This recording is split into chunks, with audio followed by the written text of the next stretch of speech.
что сейчас говорит украинец. У меня обращение к Зеленскому. Ты так хочешь присутствовать при переговорах. А где ты был в 22 году? Каждый год была возможность с 22 года закончить эту войну на лучших условиях. Где ты был? Ты все отрицаешь сейчас? Можно подумать, это возвратит какие-то территории. А самое главное, ты спросил, хотят ли это люди возвращения этих территорий. И весь Запад должен спросить у народа, если вы защищаете народ, вы же все им об этом говорите, надо закончить это кровопролитие. Ложь и лицемерие. У меня вопрос к Зеленскому. Вот сейчас вкладываются бабки в иностранную прессу, глубинное государство, все визжат, Зеленский должен быть на Аляске. Я же не против. А почему ты сам себе, СНБО, запретила вести переговоры с Путиным в начале войны? Подожди, вот Стамбулы были. Чего ж ты там каких-то непонятных людей туда посылал? Вообще, почему не был подписан Стамбул 22 года? Посмотрите Минск, который мне очень не нравился. Посмотрите Стамбул, который мне не нравился, но я понимал, надо заканчивать войну как можно раньше. И посмотрите на сегодня. Добрый день, дорогие друзья, гости моего канала. Вас приветствует канал Эрика Берлин Deutschland. Добро пожаловать на мой канал. Только что Трамп сделал сенсационное заявление. При этом он раскрыл тайну, что он встретится с Путиным в секретном месте в России. И я расскажу вам почему. Это говорит сам Трамп. Я вам покажу сегодня. Получается, наш любимый Зеленский летит прямиком на Аляску, где ему придется долго ждать на полосе. Его опять хотят кинуть. Поэтому все время различные информации. Аляска или, например, теперь уже сам Трамп говорит о России. Но мы ни в чем не можем быть уверены. Какая же это унизительная ситуация опять для Зели. Его опять в буквальном смысле кинули и вытерли о него ноги. Дорогие друзья, если вы случайно попали на мой канал, я буду очень признательна. Подписывайтесь. Я всегда рада новым друзьям.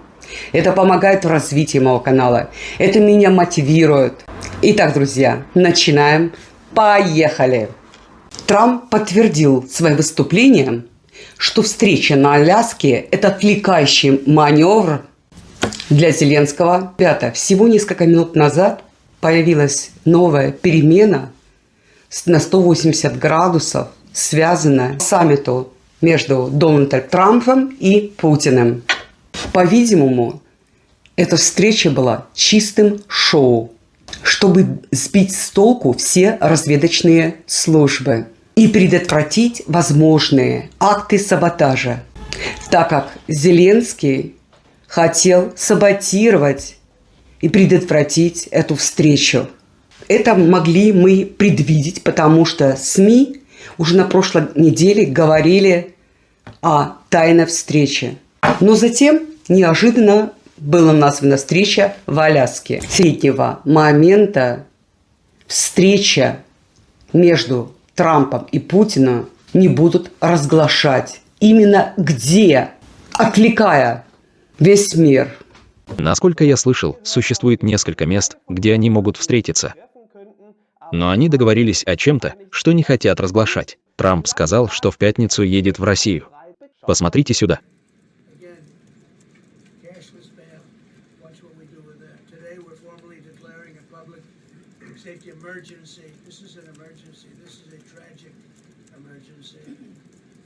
It's embarrassing for me to be up here. You know, I'm going to see Putin. I'm going to Russia on Friday.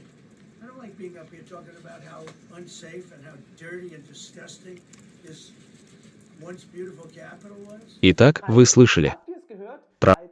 Но посмотрите здесь еще раз с другого ракурса и с лучшим качеством звука.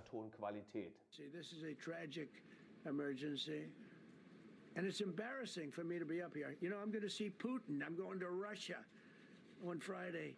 I don't like being up here talking about how unsafe and how dirty and disgusting this once beautiful capital was, with graffiti all over the walls. It's another part of it. Итак, ясно. Трамп четко сказал, что в пятницу едет в Россию, чтобы встретиться там с президентом Путиным. И это действительно серьезно. Теперь секрет раскрыт. До последнего момента нельзя быть убежденным, что Трамп и Путин встретятся на Аляске. Может быть, они встретятся на Аляске, а может быть и в Москве. Почему это делается? Чтобы никто не мог предотвратить эту важную встречу. Уже на прошлой неделе Трамп и Путин договорились о тайном месте, которое они не хотят раскрывать. Потому что для такой встречи сложно провести за короткое время подготовительную работу. Что касается безопасности двух великих президентов, обычно подготовка к такой встрече занимает 2 до 3 месяцев. Защита снаружи, а также изнутри. Нельзя забывать, что оба президента уже должны были устранены. И много желающих устранить их. И оба только чудом избежали собственной смерти. Было несколько раз покушения на Трампа, а также на Путина. Вы все это прекрасно знаете. Поэтому и нужна защита от собственных спецслужб изнутри, а также военными подстрекателями, которые хотят все саботировать. В моем предыдущем видео я как раз рассказывала, что Трамп – это не вся Америка, и что в эфире известные генералы говорят о России, что нам ничего не стоило бы взять Калининград, он весь окружен. Я не могу это утверждать, потому что это слова самого Трампа. Но, по крайней мере, пару часов назад он заявил об этом. Может быть, это тоже специальный обман, маневр, отвлекающий маневр. Сейчас можно всего ожидать. Именно в конце недели было много обсуждений, где в Аляске они встретятся. Потому что там практически нет мест для таких встреч и инфраструктуры. Максимум, что они имеют, это хорошо развитая военная база. В интернете и социальных медиа очень много сейчас шуток о том, что Аляска раньше, сами знаете, принадлежала России, и что теперь Трамп дарит Аляску Путину. И поэтому многие говорят, что встреча все-таки должна произойти и будет происходить в Аляске, потому что она играет огромное значение для России. Или есть такое предположение, что Путин подарит Аляску России, чтобы вернуть те территории с полезными ископаемыми, редкими полезными ископаемыми, которые находятся в Украине. Это, конечно, все шутки. Серьезная шутка. Это Зеленский. Зеленский практически пригласил сам себя в Аляску. Друзья, вы только представьте, какое издевательство над Зеленским, если, предположим, действительно встреча произойдет в Москве. Зеленского приглашают на встречу, можем сказать, теоретически, встречу в Аляску. Он прилетает в Аляску, а встреча происходит в Москве. Это только теоретически. Мы видим трансляцию встречи Путина и Трампа в России и одиноко стоящего Зеленского на Аляске. Это было бы ошеломляющим. Послание Зеленского Трампом и Путиным: у тебя нет никакого права голоса. Итак, а самое интересное, сейчас Зеленский все возможное делает, чтобы встретиться с Трампом и присутствовать при этих переговорах, говоря о том, что как можно вести переговоры, мирные переговоры без самой Украины. Пишет послание в Твиттере, что есть только один выход – победить Россию. И этот человек хочет присутствовать при переговорах, мирных переговорах. Прекрасно об этом все знают и Трамп, и Зеленский. И он клянется, что он не допустит обмануть, самое главное, обмануть Америку, и чтобы заключалась какая-то сделка. Зеленский заявил в своем выступлении, что никогда не согласен отдать завоеванную Россией территорию. И это, конечно, поддерживают все разжигатели войны. Что, мол, Россия захватчик, а бедные украинцы. Зеленский выходит в отказ. Нет, значит, территории никто не будет сдавать, невозможно, все. А потом про эти красные линии было сказано. И эта фраза, типа, Ну, это он уже, кстати, когда-то говорил. Ничего про Украину без Украины. Разминировать Чонгар — это не было красной линией, да? Кучу предателей наплодить — это не было красной линией. Мы по сей день не знаем, что делал Баканов, глава СБУ, на момент вторжения. Ни одного допроса, спокойно живет и здравствует, друг Зеленского с детства. Это не красные линии. Это не красные линии. А вот это красными линиями вдруг оказалось. Никто не хочет об этом говорить. Вас меня спросил Порошенко, когда НАТО вносил Конституцию перед выборами. Не спросил. Зеленский что-либо спрашивал у нас или Порошенко? Ни одного референдума не провели, никакой демократии нет. Поэтому речь про Зеленского, про Ермака, ребята, торги. Продолжать войну? Это вернет территорию? Вот продолжение войны вернет Донбасс или Крым? Да нет, не вернет, потеряем больше территорий. А если продолжать, вы понимаете, если продолжится война, Трамп 100% выходит и, скорее всего, вместе с разведданными. И Джей Ди Венс сказал, мы говорим Европе, Украина это ваш континент. Вы должны больше в этом участвовать. Это же прямая связь идет. То есть вы, твари, толкаете нас на войну, подначиваете ее, а Америка спонсирует. А вы будете озабоченностью, у нас погибают люди, мы теряем территории, разрушается инфраструктура, а они будут озабоченность проявлять. Так финансируйте тогда это. И эту сказочку рассказывали, и наши люди, я опросы видел, наши люди говорили, а что там этот Трамп? Европа поможет. Где Европа, покажите? У нее ничего нет. У них кризис сумасшедший в Европе. И в то время, когда нужно думать именно о украинском народе и окончании войны, предоставляю вам нового генерала, который говорит полный бред сумасшедшего. Старая песня «Если Путин победит» и переговоры, он называет это блеф переговоры, настоящица миром, он считает это, в кавычках миром, то мы следующие. До чего же они задолбали, говоря о том, что Грузия будет следующими, Молдова. О, великий Боже, встреча между Трампом и Путиным. Что я возлагаю очень мало надежд на эту предстоящую миссию, которая является дипломатически абсолютно дилетантской, проводимой Трамп-Месса Виткова в Москве. Сегодня я должен сказать, что у меня есть серьезные опасения относительно того, что на российско-американском саммите может быть принято что-то в ущерб Украине. Что это значит в ущерб Украине? К чему это приведет в будущем, если Путин увидит, что это действительно работает? Если Путин победит в Украине или даже просто добьется там какого-то гнилого мира, то даже наш федеральный канцлер Шольц, которого я здесь так часто критиковал за нерешительность, осторожность и страх эскалации, сказал, если он победит в Украине, то цена для всех нас будет намного выше в политическом, в вопросах безопасности и в экономическом плане, чем вся помощь Украине сегодня и в будущем.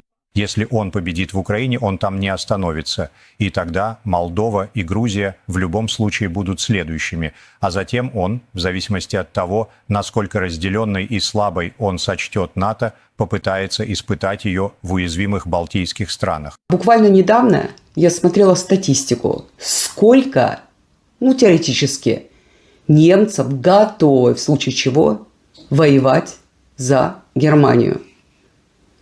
58% сказали категорически не хотят. Было много, которые не ответили на этот вопрос.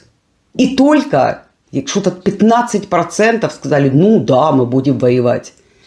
Это полный бред. Почему все это происходит? Потому что нет ничего хуже признаться, что ты ошибался, принимал неправильные решения, не ударить лицом в грязь. Это больно, тогда ты признаешь свое поражение. Зеленский. Почему он не хочет прекратить эту войну? Почему он продолжает бороться за территории, когда уже 75 или 85% населения хочет мира на всех условиях? Самое главное – мира, чтобы остаться у власти. Сейчас вы услышите, что говорит нас самый ярый разжигатель войны, канцлер Мерц. Мы не можем допустить, что встреча произошла только тет-а-тет, без Бога Зеленского. Мы надеемся и исходим из того, что правительство Украины, что президент Зеленский будет участвовать в этой встрече. Во всяком случае, мы не можем принять, чтобы вопросы территории между Россией и Америкой обсуждались или даже решались через головы европейцев и украинцев. Зеленский отвергает условия, над которым должен быть подписан мирный договор. Якобы мы по Конституции, хотя я уже сказала, что это возможно, доказала в моем последнем видео, по Конституции не можем отдать наши земли. И в конце концов, мы же жертвы, а не россияне.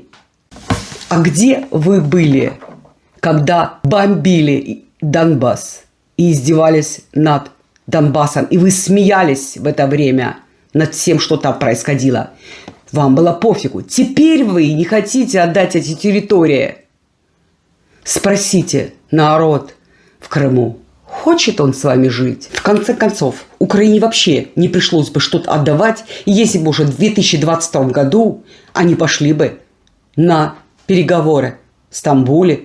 У меня много знакомых Донбасса, и я туда ездил в разные моменты, я общался там с людьми, и я в этих людях всегда видел людей, в отличие от украинцев, которые в них в какой-то момент людей перестали видеть. Есть куча всяких зарисовок 95-го квартала, где Зеленский рассказывает о том, как сидят несчастные люди по подвалам, прячутся от бомбежек, и это, типа, был повод для ржаки. То есть они над своими собственными гражданами издевались, типа, вот вы хотели русский мир, а получили бомбу, сидите в подвале. И это для меня была очень хорошая закалка того, как можно себя расчеловечить и как можно перестать быть христианином. Это для меня абсолютно невозможно. То есть люди выхватили пи***и, потому что они их очень много лет просили. Я был на Майдане, у меня был офис, я общался с людьми, я видел их кривую деградации, как мои знакомые вдруг начинали переходить в общении со мной на украинский язык, потому что они прекрасно понимают, что я не могу с ними держать этот разговор. Вот эта дичь националистическая такая когда люди решили, что сейчас мы придем в Европу, и они себе уже все это нарисовали, у них полностью случилось затмение. Это очень страшный процесс. Психиатрия такая конкретная, здесь надо расколдовывать людей. Они себя массово заговорили, ушли в ту сторону, их там, естественно, никто не ждал, ни в какой Евросоюз они не вошли, никто их туда не принял, ничего. Им просто кидали подачки с барского стола, типа без визы или еще какой-то пожалуйста. Теперь можешь без визы мыть унитазы в Польше, ради бога. И они не получили ничего, кроме войны, которую они сначала первые сами и начали. Они начали обстреливать Донбасс. Но почему-то это никого не волновало. Все люди, которые здесь вышли и сказали, как можно устраивать войну, эти люди не выходили, не спрашивали, а как можно там устраивать войну. А она же там была. И я был на всех этих местах, и весь этот обстрелянный Донецк, и аэропорт, и вся эта Саур-могила, и Луганск, и все остальное, все, что там происходило, и вся эта аллея ангелов и так далее, это же объективные события, которые там были. И мы тогда, опять же, пиарная проблема России, мы говорили, это не мы, это военторг, Хрюму, наших солдат там не было. Во-первых, они были, и почему об этом не сказать? Если бы это было в Америке, они бы из этого фильмы снимали. Операция «Черный ястреб», там, ё-моё, мы дали этим бармалеям, потому что вот мы самые крутые. И только... Из западной разжигательной войны все им отрубят о том, что как отдавать территории. Но вы же сами привели к всему этому. Вы подстрекали продолжению войны. И подстрекаете дальше. Кроме того, война с Россией была не неожиданной. Это была уже запланированная война. Сам Ермак, зная обо всем этом, несерьезно подходил к этому вопросу. Россияне уже 20 лет перед началом этой войны предупреждали Запад, что произойдет продвижение на восток, и если не захотят Украину. Они говорили это снова и снова. Например, Мюнхенская конференция в Бухаресте. А наши разжигатели войны говорят только, что происходило с 2022 года, а не раньше, замалчивая обо всем этом. То, что Майдан был подготовлен Америкой и проплачен Америкой. Я хочу предоставить вам одно видео из ТикТока. Блогера, которого я очень уважаю, его мнение, что они встретятся именно на Аляске. Почему? Не потому, что там третий лишний, а потому что третий лишний – это Англия. У них не будет такой возможности для прослушки. Почему встреча на Аляске? Потому как они пообщались и поняли, что третий будет здесь лишний. Вы не подумайте, что третий – это Украина. Нет. Третий – это Британия. И вот что я думаю, друзья. На Аляске решено провести встречу.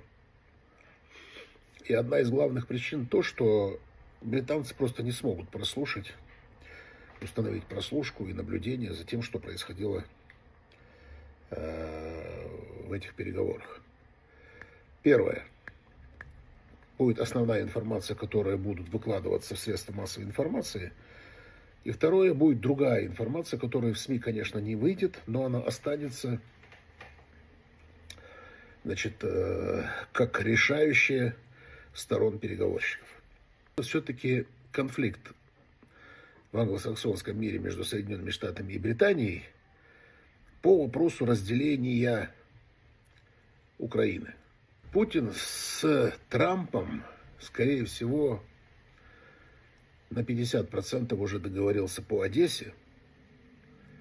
А Одесса — это ключевой город, один из самых главных, ключевых городов Украины, где свой глаз имеет Британия. На этой встрече основным вопросом будет решение, что делать с Одессой.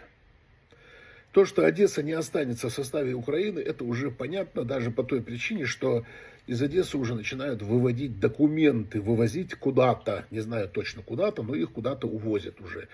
Документы с администрацией, и с мэрией и прочих. В общем, все эти документы, касающиеся этого города, того, что есть в этом городе, какие постройки, какие заводы, какие там пляжи. Последний огурец будет резать Британия. Я так думаю. Они уже заставили европейцев, значит, подать протест, что на этих переговорах должен присутствовать и Киев в лице Зеленского, чтобы эти британцы могли знать, потому что Зеленский — это их человек. Британия создаст какую-нибудь провокацию. Если переговорочный процесс, даже то, что будет объявлено официально в СМИ, мне кажется, что там британцы насолят, потому что, во-первых, они не знают, о чем они договорились, а это для них очень больно. Они очень волнуются, когда они чего-то не знают. И в рамках этого волнения, мне кажется, будет какая-то провокация. Вчера прочла, что командир Азовской бригады, даже он говорит, восток Украины, Покровск, полностью окружен. И это полный уже крах для Украины. А наши разжигатели войны хотят дальше добить Украину, чтобы Россия автоматически получит еще больше территории. Где логика?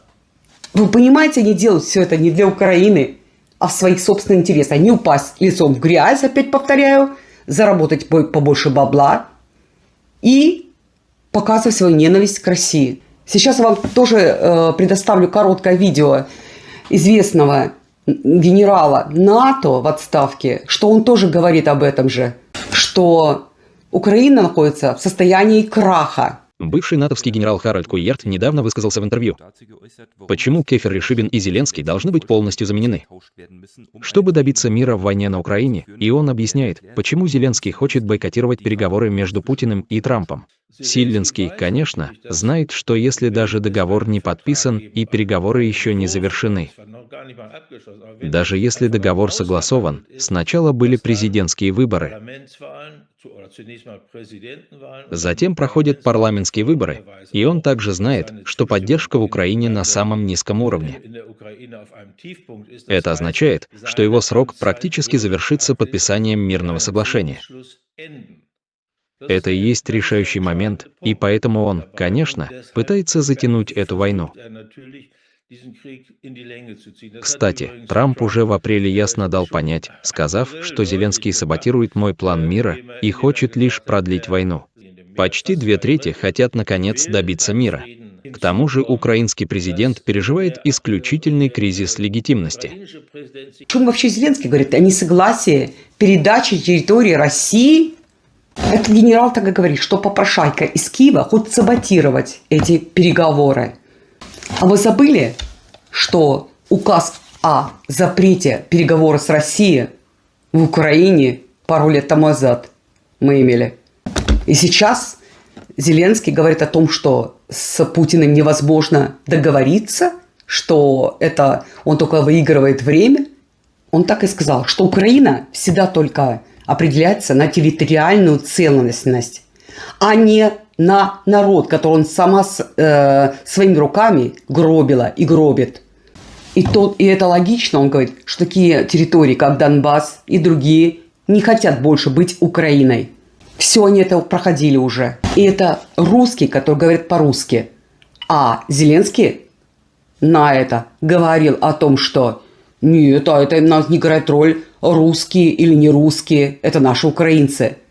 Вспомнил о запрет языка, о дискриминации людей Донбасса, о обстрелы, о убийстве детей. Генерал говорит, Зеленский хочет избежать прочного мира, а не как он говорил на последнем своем выступлении. Я хочу долгосрочный мир. Зеленский не хочет отдавать территории, а хочет подавлять этнические меньшинства, подавляя их, издеваясь над ними, запрещая русский язык. И ихнюю культуру, и ихнее мнение. Это такое лицемерие коллективного Запада вместе с Зеленским. Мы больше не говорим о Коск, мы больше не говорим об Бахмуте, потому что наши солдаты ушли с этой территории. Им сейчас нужен момент для дипломатического решения войны. Сам Девен сказал, что любое участие в переговорах Зеленского было бы непродуктивным. Речь не идет о том, что Украина не должна присутствовать на переговорах, но не с таким просроченным президентом. Сейчас я вам покажу один отрывок из дискуссии журналиста из украинцев, который говорит, но Зеленскому придется что-то подписать, и что он на это ответит. Я наткнулся на два очень разных опроса общественного мнения. Там украинцев спросили, что они думают о передаче территорий и так далее. Теперь есть опрос общественного мнения, который был проведен непосредственно в Украине Украинским институтом изучения общественного мнения, и там почти 70% ответили. Ни в коем случае. Это наше, мы вернем себе. Гэллоп, в свою очередь, тоже провел опрос, и там была прямо противоположная цифра. 70% сказали, с нас хватит, давайте заключим какой-нибудь мир. Что ты слышишь от своих контактов? В каком направлении все скорее движется? Опросы, конечно, всегда зависят от того, где именно их проводят и кого спрашивают, действительно ли спрашивают в тех регионах, где идут боевые действия, и поэтому они в среднем лишь условно репрезентативны. Я также читал, что 54% украинцев сказали бы, мы отдадим пока оккупированные территории. Зато мы получим гарантии безопасности, что для украинцев крайне важно. Это для нас приемлемо, но не то, что еще не оккупировано самими русскими. Итак, но если говорить с гражданскими, если говорить с солдатами, у меня все же снова и снова складывается впечатление, что, с одной стороны, конечно, присутствует воля к борьбе, мы защищаем свою землю, но многие, конечно, также говорят, мы хотим мира, мы в конечном итоге хотим жить, и эти оккупированные территории мы никогда и ни за что не вернем. Пусть так, возможно, нам придется это отдать. Возможно, нам придется отдать еще немного больше, но зато, по крайней мере, будет мир. Дорогие друзья, именно в пятницу мы узнаем, где Путин с Трампом встретятся. Все-таки на Аляске или в России. Для нас самое главное, чтобы мы ближе приближались к миру. И это не важно, в какой стране они встретятся. Дорогие друзья, я надеюсь, вам было со мной интересно. Подписывайтесь, если вы случайно зашли на мой канал. А также те, которые заходят на мой канал и еще не подписались. Это благодарность за мою работу, за мой труд. Нелегкое для меня еще время. А вам всем желаю мира, здоровья, справедливость. Рано или поздно восторжествует. От сердца к вам, ваша Эрика. Пока.